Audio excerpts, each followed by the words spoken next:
Really quickly, I want to talk about Rachel Held Evans. A few days ago, I made a post regarding her passing. And at the time, I had never heard this woman's name before. I didn't know anything about her, but I did perceive her to be a believer due to the association she had with TGC and other biblical entities online. So I did my initial uh, thought was this was a Christian woman. But after reading some of your guys' comments and some other things online, I knew I had to research further what this woman truly believed. And I found a lot of inconsistencies, a lot of things to be concerned about. For one, she was an author. She wrote a book titled A Year of Biblical Womanhood. And in the book, she alludes to the dangers of submission, the wife submitting to the husband. Um, and I found out she has some supports of the LGBT community. She also has some tweets implying that Jesus was a racial bigot and that he may or may not have been completely sinless. So, see, here's the thing with people like Rachel Held Evans, and they're the most dangerous type of false believer because what they do is they disguise themselves as a Christian, but a Christian that supports everyone. Okay, so if you read a lot of her tweets, and I picked up this video by this guy, and he basically examines all of her tweets and picks them apart. I'll post a link to this video in this description of this video.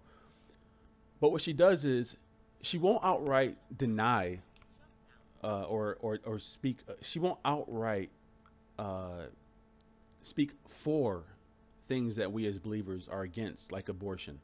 She'll say things like, "I'm for everyone. I'm for all human beings. I'm a pro-life, but I believe that we as pro-life need to look at how having children affects this race and this."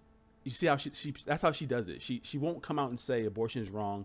It's the murder of children in the subject. She'll say, I'm pro-life, but we got to also look at how in the inner city women of color are affected by having children out of wedlock.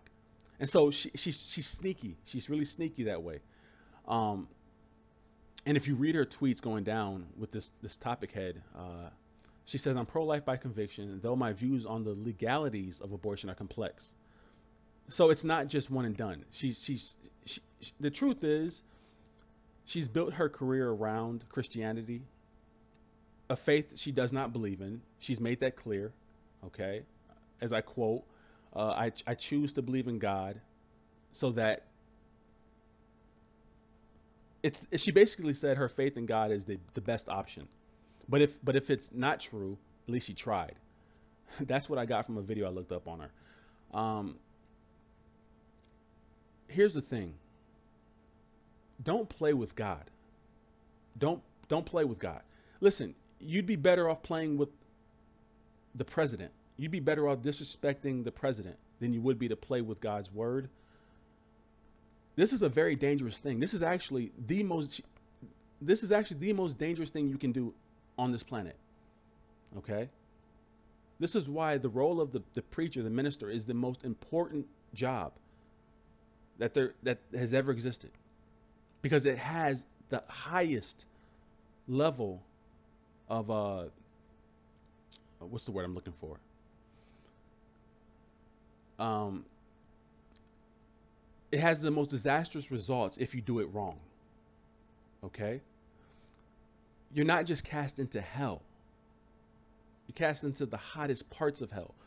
Okay? I mean, James 3:1. Not many of you should become teachers, my brothers, for you know that we who teach will be judged with greater strictness. Okay? The judgment is greater. And although she wasn't a preacher, she had a voice. And she'll be held to the same regard. And she has been. And she now knows the wages of her sin. This is a serious thing. You don't play with this. Either you're all in or you're all out. There is no middle line. There is no middle road. Okay? Either you're all in or get out. Go start your own religion. Go start your own religion. Don't play with Christianity. Don't play with it. That's a terrifying thing. Terrifying. Okay? God took her life. He took her life. Deuteronomy 32. I kill and I make alive. I make sick and I make well. I, the Lord, do all these things. Her death is not random. It's not, oh, cancer. You know how some people will say things like, oh, the devil brought forth cancer and God just didn't heal her. No, All the malices that affected her, that led to her death, were brought to her by God. God took her life. Okay? The Lord will not be mocked. Galatians 6, be not deceived. God is not mocked. For whosoever a man soweth, they will reap. She played with God. She played with the wrong one. I remember Tim Conway stressed that. Don't play with this. It's too much on. It's too much at stake. It's too much at stake. When you think about what it is to pass off into eternity outside of the grace of God, okay? Think about that. There's nothing more precious than your soul. Nothing. And if you miss this, and the worst is, it would be one thing if she was a raging atheist who made videos on YouTube about how there's no God and how God is stupid. That would have been one thing. Okay? It's a whole other thing when you've, as Tim Conway said in a recent sermon, he said to taste it, to be there, to know, but to miss it, but to not have it. That's terrible, because this woman, for all of eternity, is going to know. She's going to know. I was right there. But I chose this. What a wasted life. What a wasted life. And so I just wanted to touch on that, just to clear things up. Very, very sad. But again, I stress, don't play with God. Don't play with God. Seek in His Word the truth of what the Bible teaches. Don't deter from it.